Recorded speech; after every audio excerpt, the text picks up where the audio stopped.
Well, hello everybody. I can't believe I'm here all by myself. Oh my goodness, but that's okay.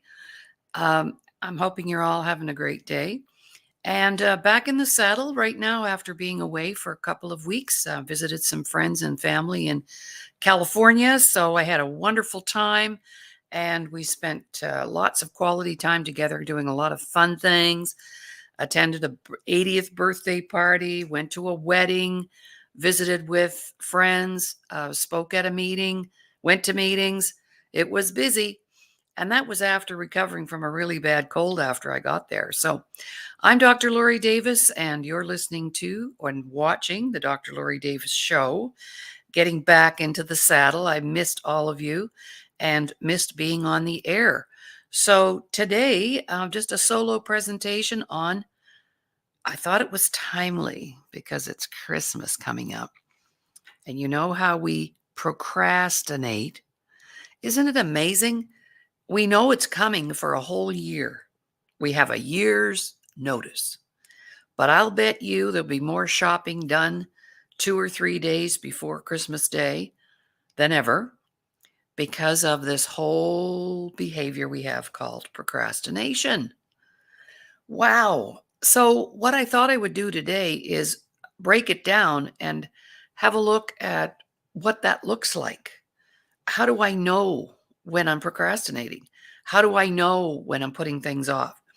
So, I've come up with quite a few things, and I actually used, and I like to do this, I used the word procrastination to help me build the content because the content is what we don't recognize sometimes. It's like when you're in the forest, you can't see the trees. When you're in a bad relationship, you don't see what's bad about it. It's all around that. And actually, procrastination is rooted in fear. And we procrastinate because we're afraid of five things. The first one is a fear of change. And so if I go ahead full bore and I don't procrastinate, change is actually going to take place. So maybe I'm fearful of change. I may have a fear of failure. What if there's something I want to do and I keep putting it off and I'm doing that because I'm afraid it won't work out? Well, slash, we also have a fear that it might work out. And then what am I going to do when it works and my life changes? That's called a fear of success. And then the third one is the fear of rejection. It is so intense. And it comes to us early in life in school. And I've often talked about this when we don't get the right answer. Little Johnny puts his hand up, gets the wrong answer. Everybody has a big laugh. We might get an odd look from the teacher. And then the next thing you know, we have created a fear of rejection. It's so hurtful. So maybe we're putting things off because I might get rejected. But the other side of that coin is the fear of acceptance. What if I go and do that thing and everybody loves it? Wouldn't that be amazing? So procrastination, when we're procrastinating, it's really because we have fear. We're afraid of something. And it'll always boil down to those five things: fear of change, a fear of failure, a fear of success, a fear of rejection, a fear of acceptance. And they weigh heavy on us because we carry those things from childhood.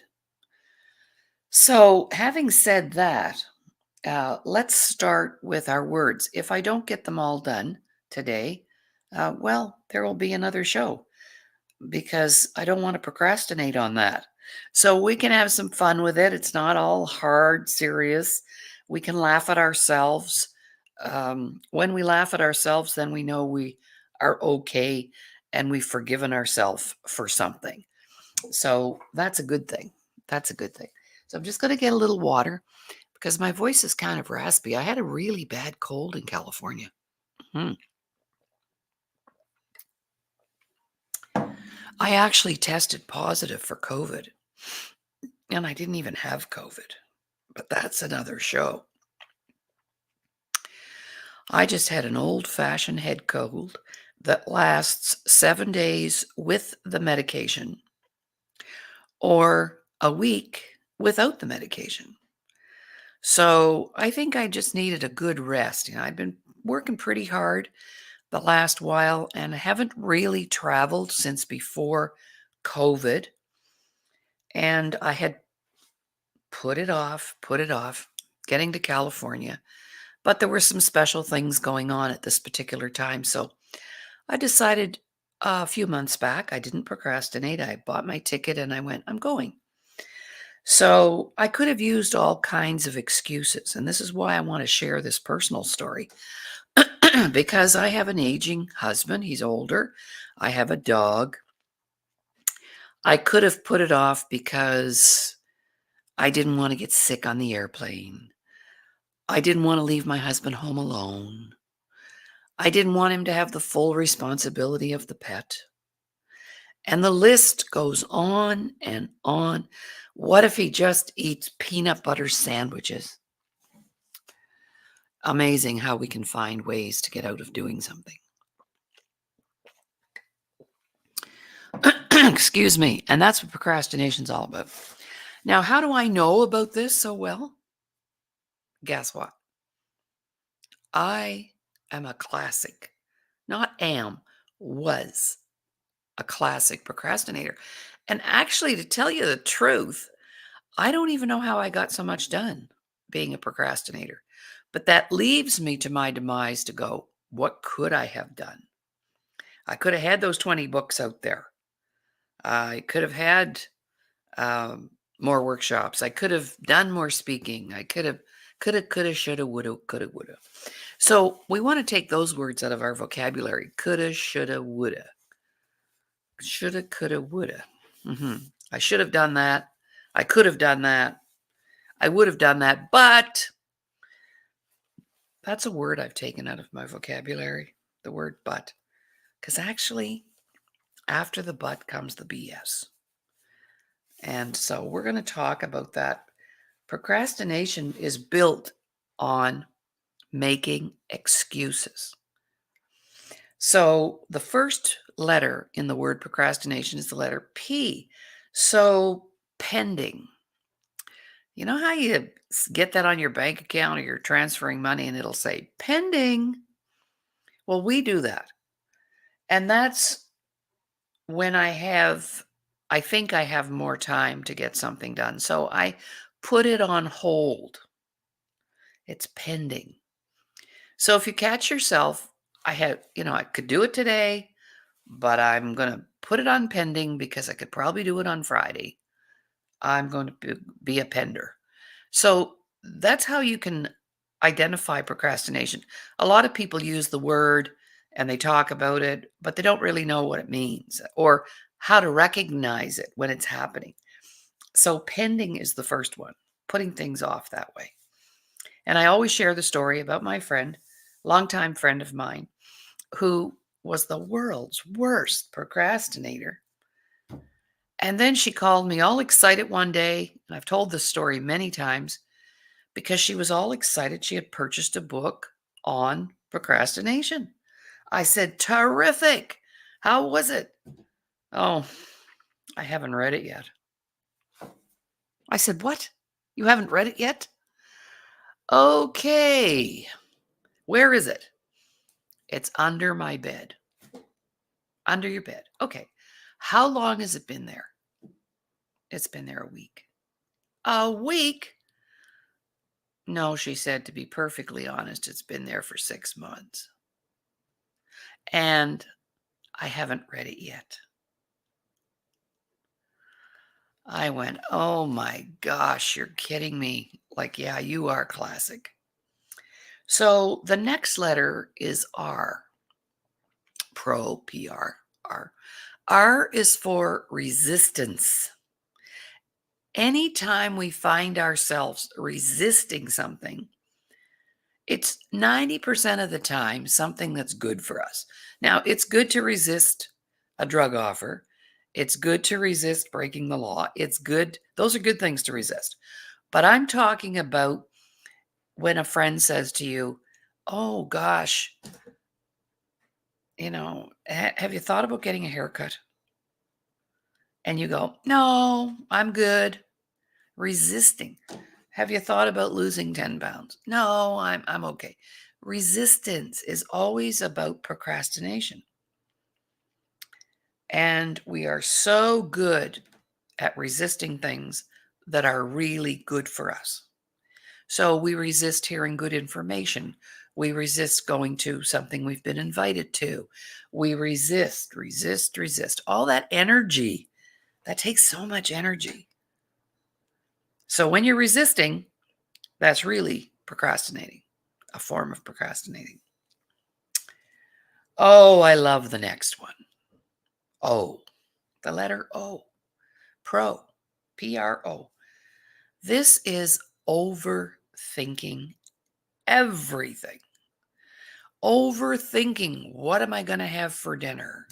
What should I wear to that party? You put on 6 outfits and you're not sure which one you're going to wear. Overthinking everything. Can I do this? Can I do that? It's really about poor decision-making skills. But overthinking is also a form of putting things off and procrastinating. Looking at some, I honestly, I finally had the breakthrough yesterday. About, no, I don't know, before COVID. So what's that? We're talking 5 years. I had bought myself 5 beautiful pairs of pants, good quality, got a great price. They were a little small for me, but I squeezed into them at the time. Guess what? Now they fit perfectly. But they all needed to be shortened. I couldn't find anybody. I walked into a shop here in my town where they're supposed to do alterations, and they wouldn't take me because they were too busy. Can you believe that? So finally, a good friend of mine, I'll put a name out there, Cindy Burkus, because she's so talented. She said, I'll hem those for you. So yesterday we did the fittings but I've procrastinated on that for what? 5 years. And I really need the pants. I mean, I'm all out. My other ones are too big. The other ones are worn out. Here they were sitting in a bag in my closet. Overthinking everything. Because then I went into that place, well, I'll just do it myself. I know how to sew. Did you think I ever got there? No. So that's another form of procrastination. So perhaps you can connect to that story. Putting off cleaning out your cupboard or your closet or purging, getting rid of stuff. Overthinking. When we want to get rid of stuff, we go, oh no, gosh, I might need that someday. Well, I did need my 5 pairs of slacks because I don't want to be out there naked. But I'm talking about things that you'll never use again in a million years. And if you need something like that, an ice cream container or a tinfoil pie plate, you'll find one. I know people who have stacks of this stuff in their home, taking up space. All right. C, procrastination. C, critical. Sometimes it's important to have that concept of critical thinking. When you're making a big decision, you want to look at all the angles. But to be critical means I'm always finding the flaws, which gives me the reason not to. I don't want to go to that party because I don't want to stay out late. And the last time I was at their house, I didn't like the people that were there. Always looking for a way out. And how we do that is we criticize or judge, finding fault. A little bit different than being resistant, finding fault.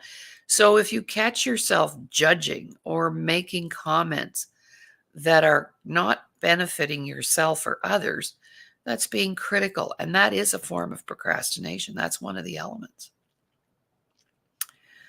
So we've got being on hold, pending, resisting, overthinking,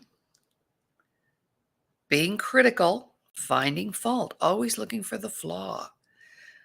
I'm never going back to that restaurant again because A, B, C, D. Always looking at the downside. rather than the upside. And that gives you a reason not to do things because you then build more fear, right? This is all fear. This is all about fear. The next letter is R. I used to be so good at this. And the smarter you are, the better you are at this.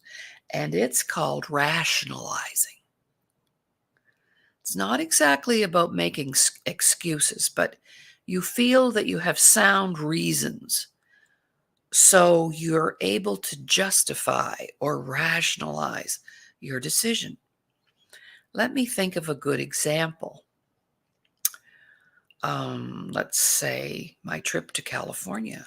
As I said earlier, I could have come up with 10 good reasons not to go. I should be going home to see my mom. I should be traveling to visit this particular relative. I don't want to leave my husband home alone. It's not a good idea to leave him with the dog. He had a bad fall last year while he was walking the dog. He's not a big fan of cooking, but, I could have used that. But I made meals ahead of time for him to eat, and he never even ate half of them. But here, because he was being invited out, friends were taking care of him. Yikes, rationalizing. And the smarter you are, the better you are at that. It's like hiding behind a mask. I can't do that because I don't believe in that, or I don't think that's a good thing, or whatever. But that's a form of procrastinating. And it's kind of along the lines of overthinking everything, making it complicated instead of sticking to keeping things simple. Keep it simple. People want to dive into the why nots, the do nots, the don'ts, we've heard that term, the devil is in the details. I believe that. All right. Procra, procrastination. And as I'm talking, please kind of do a little checkup from the neck up and see if this is you. This is part of how you operate.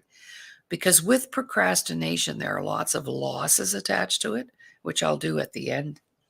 And if we don't have time, I'll do it next time. But anxiety. You know how people are struggling right now? They tell me, Laurie, I'm struggling with depression and anxiety. And they're two different things.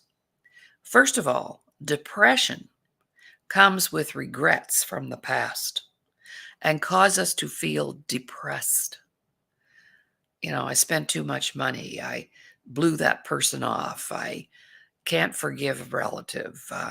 And we become feeling down about those things. And that's depression. Depression is about unresolved issues from the past. Anxiety, however, is worrying about the future.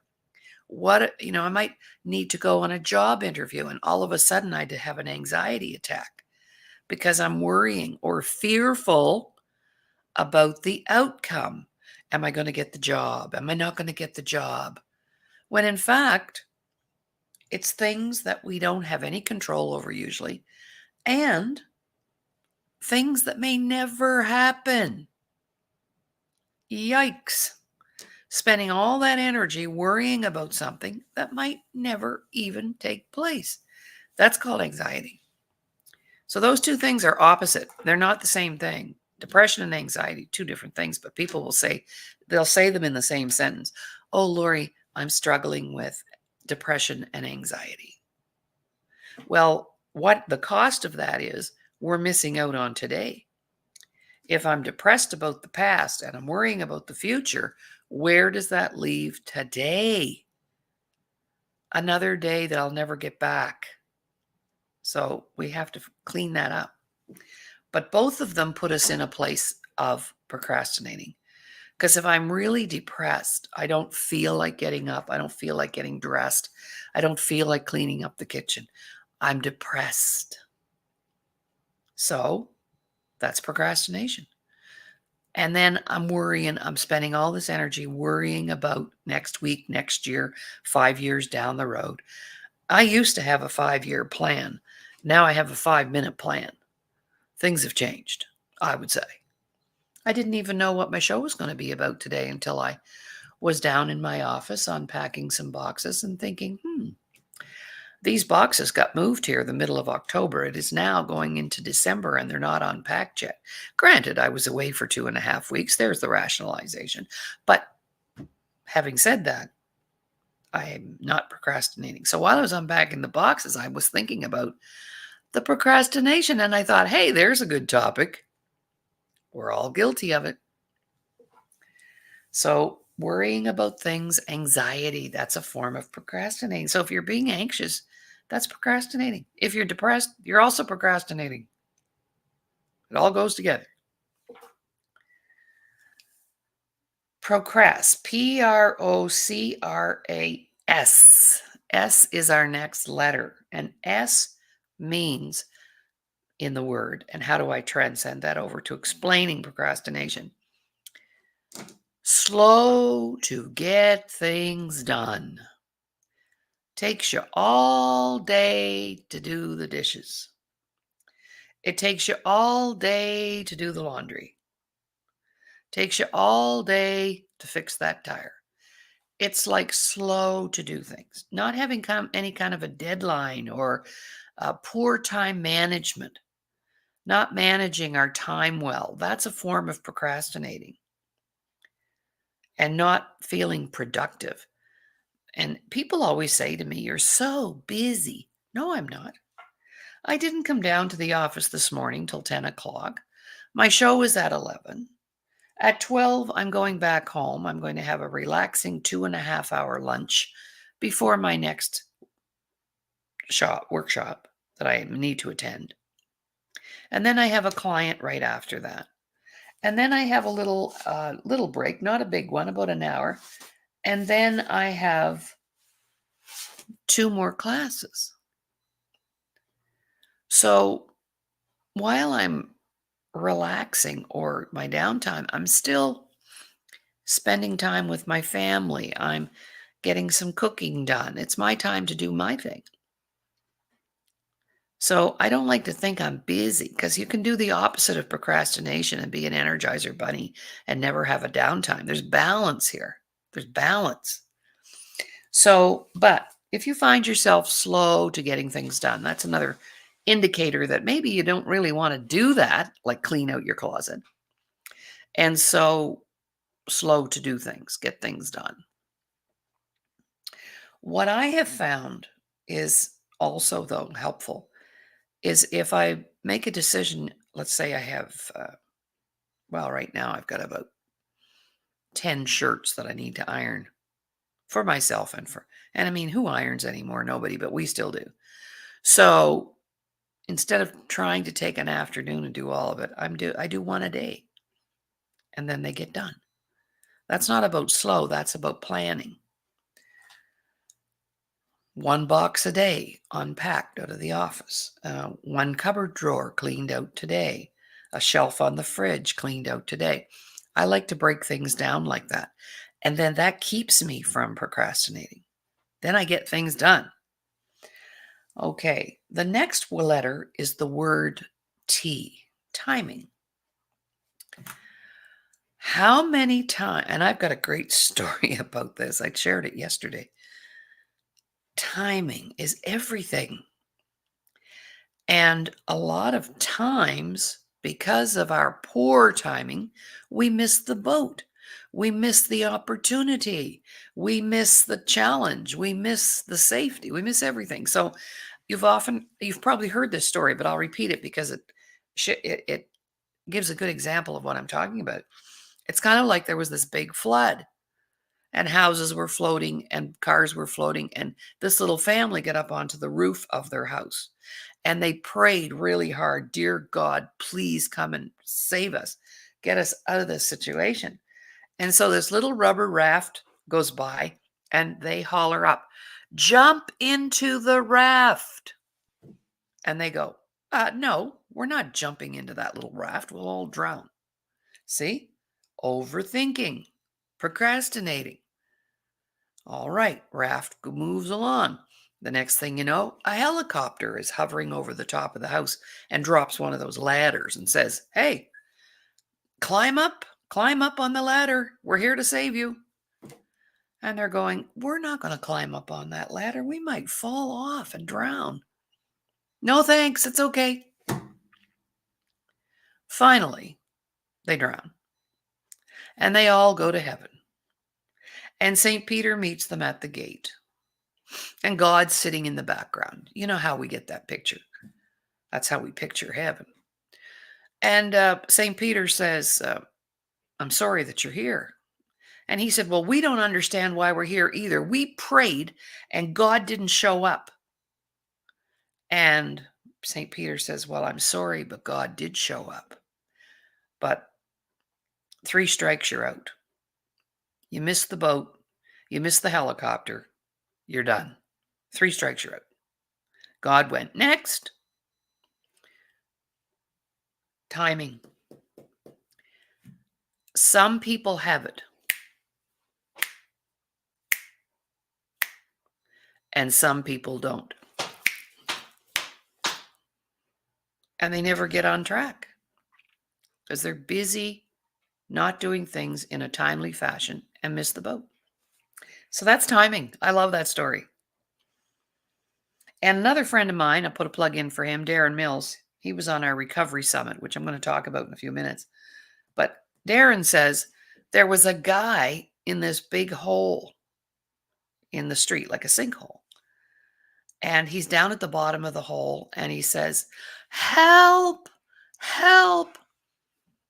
And a pastor walks by, writes a little prayer on a piece of paper and throws it into the hole and says, "Maybe this will help."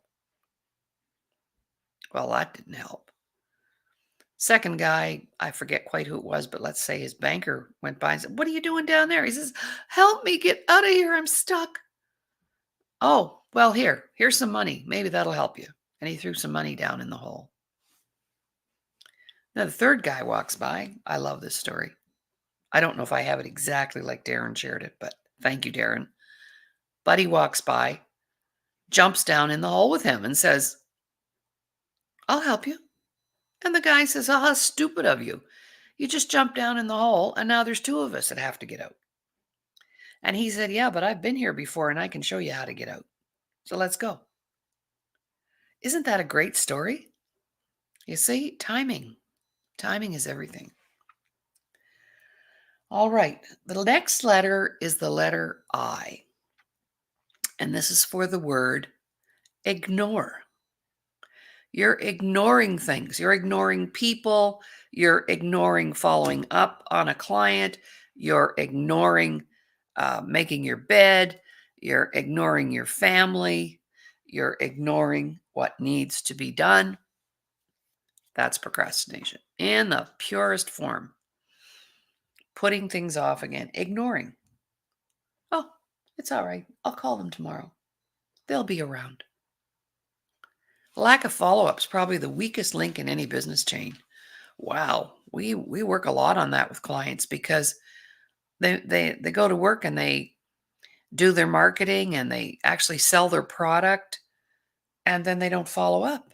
They ignore the next step and that leaves money on the table. So there's another loss when it comes to being a procrastinator, losing out. Losing out on friends, losing out on opportunities, losing out on money, losing out on friendships. The next letter is the letter N. Saying no to everything and everybody. You know how kids will ask you, "Mom, can I do this?" And moms or dads don't even hear what it is and they just automatically say no. And I share that when I'm working with my parents. I'll say, "Listen, the only time you say no to your kids is when there's a safety issue. No, you can't run out in front of the semi. No, you can't put your hands on a hot burner." And then there are secondary things that are negotiable. "I want to get a mohawk and dye my hair pink." Okay, well, let's talk about that. And then the third one is when you can say, yes, go for it. Yes, do that. Yes, try that. Yes. So procrastinators tend to use the word no a lot because if I say no, that's the end of it. And I don't have to stretch. I don't have to take a risk. I don't have to step out or step up. Saying no all the time to everything, wow, that's a big sign of procrastination. All right, so right now we've got P for pending, R for being resistant, O, overthinking, C for critical, R for rationalization, A for anxiety and worry, S for slow to get things done, T is for timing, missing the boat, I, ignoring what needs to be done, N, saying no to everything. Now we're down to A. I love this one. A is for always being late. Always late. These are people that we would say they're going to even be late for their own funeral, right? Always late. They show up late. They're never on time. They promise to pick you up at 6. They show up at 10. Late. And how disrespectful is that, really, of another person's time? So, getting ready earlier or preparing or planning or getting things done ahead of time prevents you from always being late. So, get out the door. That's procrastination. And then when you're late, you have to come up with a reason. It was the traffic. I took a phone call. I, forgot about the appointment till a half an hour ago. Always coming through the door with an excuse. That's the sign of a procrastinator. So when that happens, I always go, oh, I see.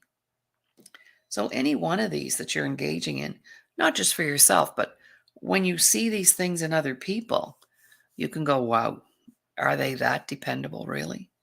Are they dependable? All right, the next one is the letter T. T is for talk, talk, talk, talk, talk, like I'm doing right now. I'm talking right now, but by the end of the hour, I'll be done. But you know how you get with people and they just want to talk your ear off? And they're not even really talking about anything. The conversation isn't meaningful. They're just wanting to hear their own voice because they just talk things to death. They don't do anything. They just talk about it. So we have you've heard of talk the talk, talk the walk. And I've heard people say, I want to talk the walk.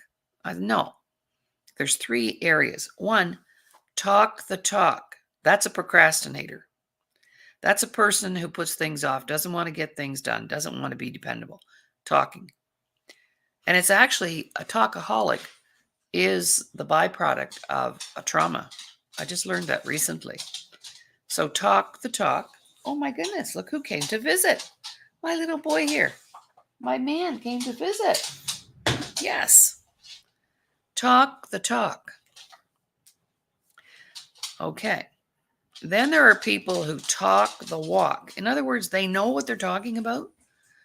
Or maybe it's their area of expertise and they walked that walk and now they're just talking about it. Back in the good old days, this happened. Remember when? The third, though, is walk the walk. You're so intended on people having to experience you that you don't have to say much. You just let them experience you because you're busy walking the walk. So talk, talk, talk, talk, talk. That's usually a procrastinator.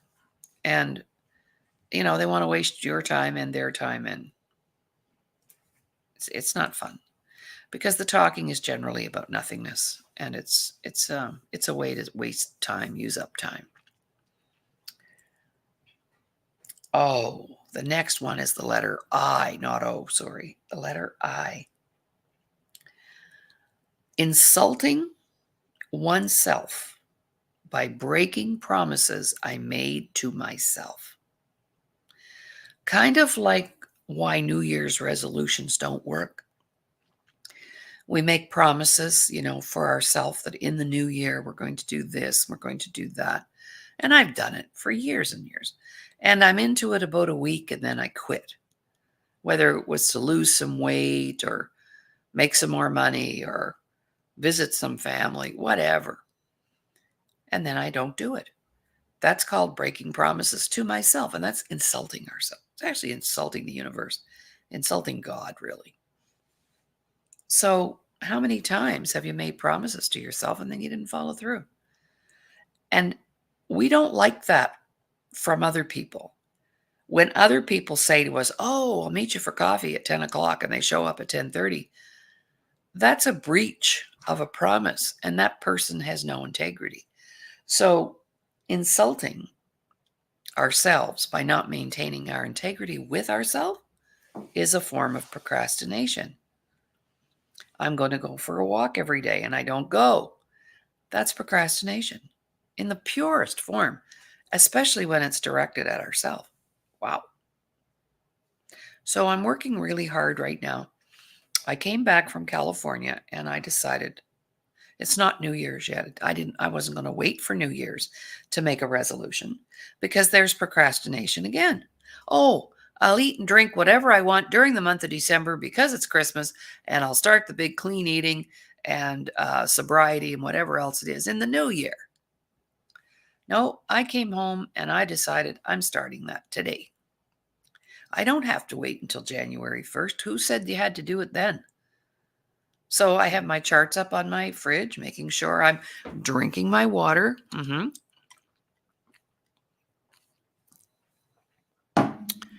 eating my fruits and vegetables. Stop insulting ourselves because that is procrastination. The last O in the word procrastination is obstacles. And we make them up as we go along. Well, I'm kind of too old to be working. I should be retired. I get asked that every week. When are you going to retire? I don't want to retire. See? When I get a new house, when I have the money in the bank, when the kids are finished school, when I get rid of that husband of mine and I lose another 180 pounds, when I go back to school and get my degree, when. Creating obstacles to prevent ourselves from moving forward. That's procrastination in its purest form. Oh, I don't feel like that. We just have to listen to ourselves. Oh, I was such a classic procrastinator. Mhm. And the other thing I did was I blamed other people for creating obstacles for me. And you know what? It wasn't about them. It was all about me. I just didn't want to see it. I didn't want to think it was my fault. No, it was my fault. And I have to take another O word is take ownership of that. Ownership. And the last one is the letter N. And that's for the word never. I am never getting married again. I said that. That was 2 husbands ago. I am never getting married again. I am never trusting that person again. I am never wearing that dress again. I am never.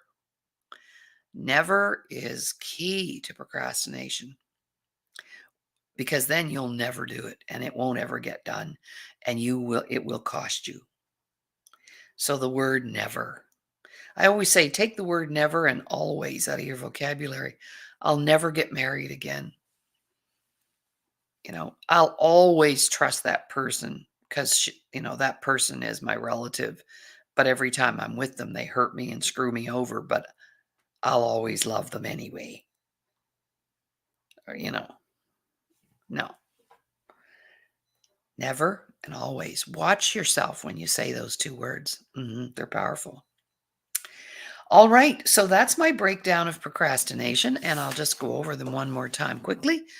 Pending, resisting, overthinking, being critical, finding fault, rationalizing everything, being anxious and worrying about things that are never going to happen, slow to get things done, missing the boat because you have poor timing, you don't have a good sense of what's good, your intuition isn't working for you there,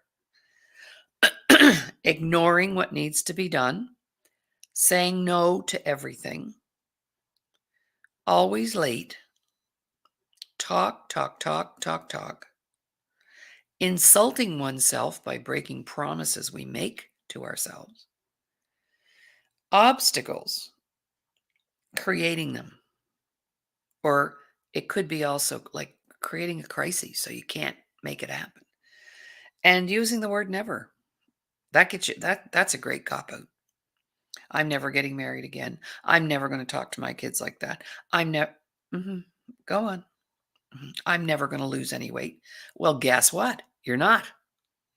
When you say that, you've already created it. So intention is 90%, man. Okay, so that's our broadcast presentation on procrastination. Now, here's the golden question.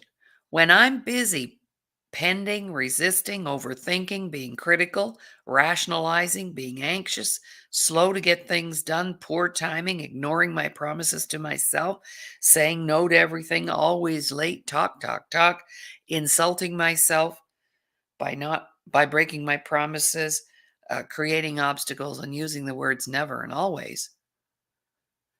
I have several questions. Number one, how much energy is tied up in that?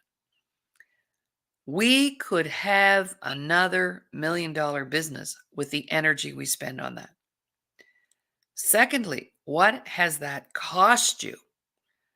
It's cost us time, money, friends, opportunities, um, so much. Think about it. While I was busy procrastinating, I'm busy over here procrastinating. All this other beautiful stuff is passing me by. How does that work? It doesn't work. It's extremely dysfunctional. Extremely dysfunctional. And speaking of dysfunction, um, I have made a promise to myself, and I'll put it out there publicly, and then I'll have to really make sure I do it, won't I?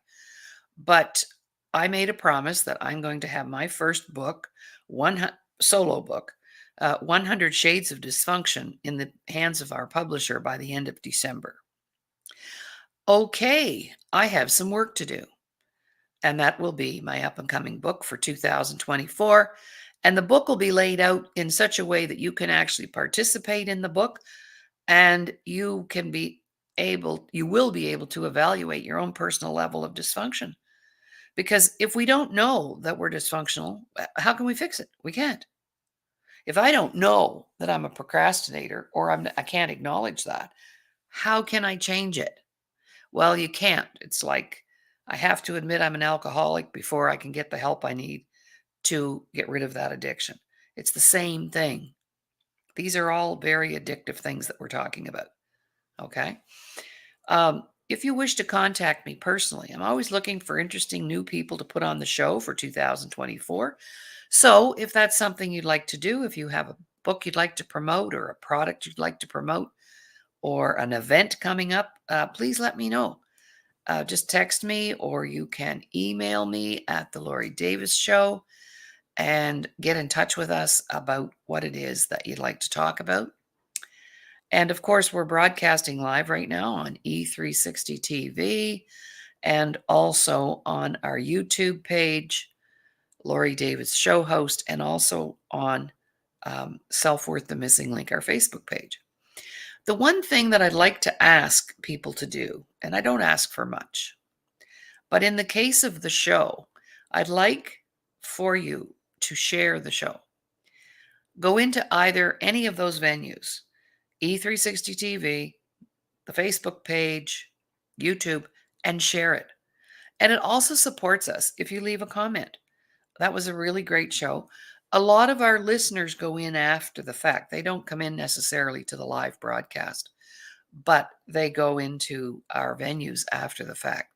But be sure to leave a comment or a like or a share because that helps our ratings. And of course, that's important for us to be able to stay on the air and continue to be part of what we present to you.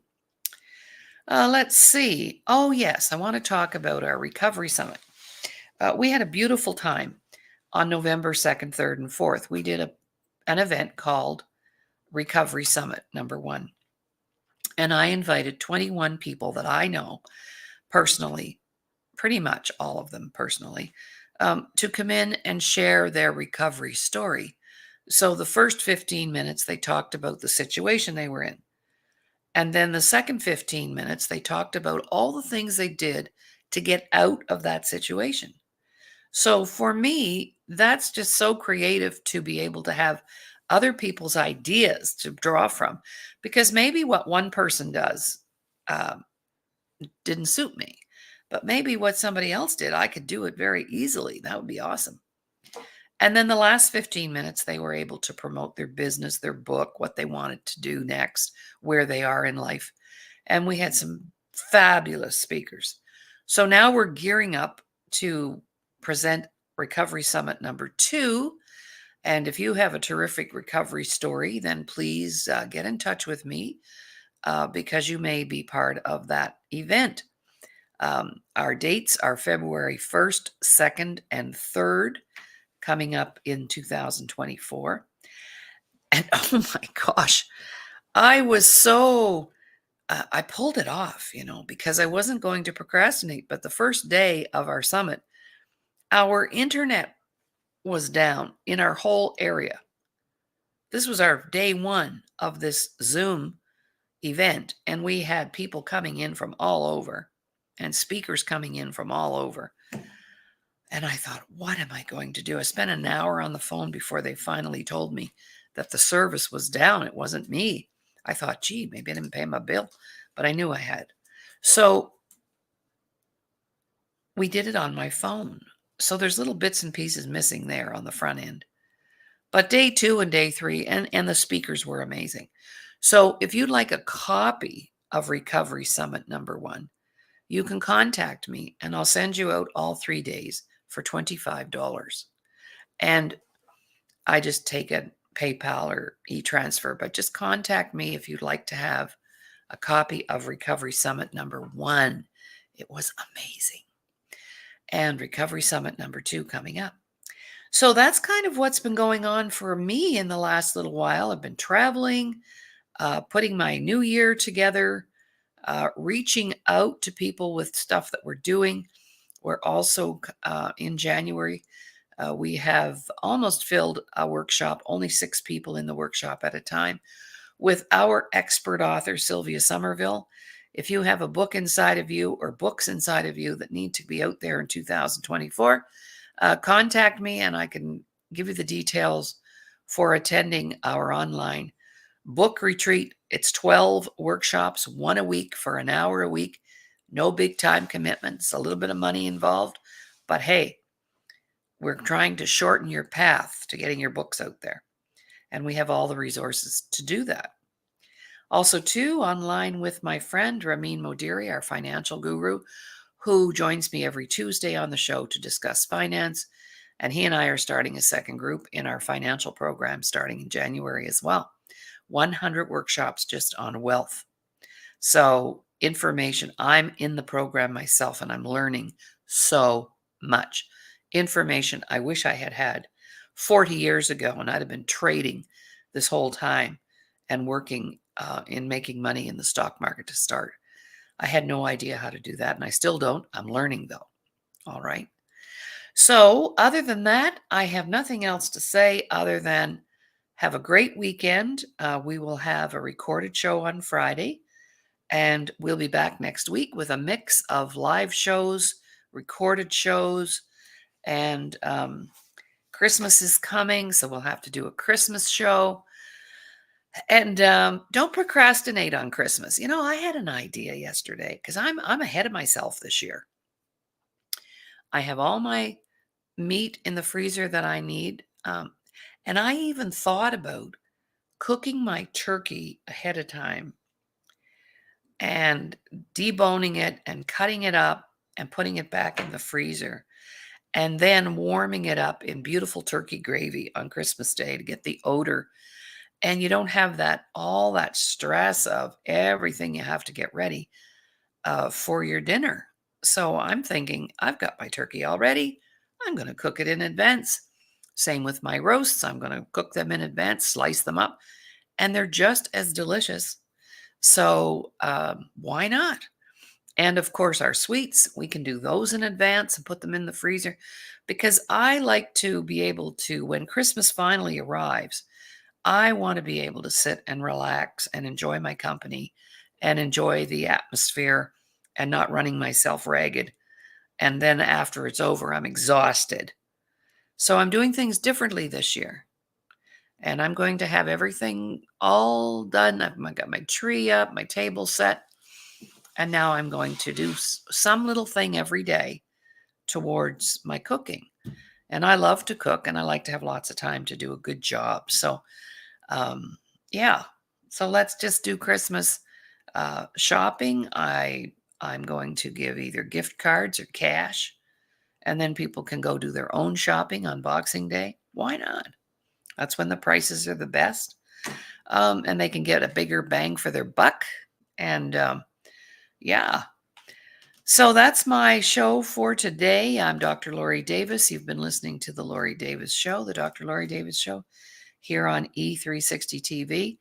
And reach out to me if any of the things that I just shared appeal to you. All right. We'll see you next week. So bye for now and have a terrific weekend.